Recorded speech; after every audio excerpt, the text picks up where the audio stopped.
wouldn't say there's one.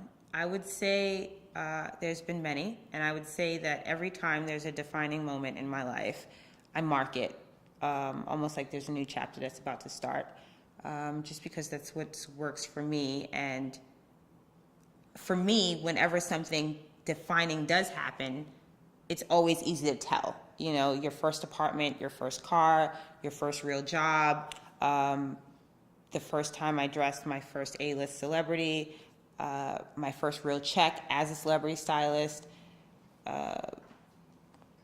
my first checkbook with my own company. These are all amazing firsts, and as they continue, kind of forget that they're amazing things. But when when it's the first time it happens, it kind of just always marks that you accomplished something. I think the first time I paid an employee was a huge thing for me, just because I realized that, wow, this person was A, depending on me, and B, I had started something enough to have paid an employee. So I think that was a major mark for me.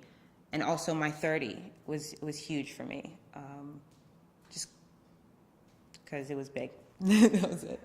I dressed Jay-Z for, I think he was a partner or owner of the Fella Broadway play, and he needed to get dressed, and I did this whole tux thing and got him ready. At the time, my boss was doing something else, and she didn't have the time to do it. And I remember being an assistant, I was nervous and very confused as to what was going to happen should this go wrong, because I don't think that was an option at the time. And getting it done, and him telling me that he felt like $1 million afterwards was a major moment for me, because it just kind of was a personal pinch to myself that I was doing the right thing and had ended up in the right lane and should continue.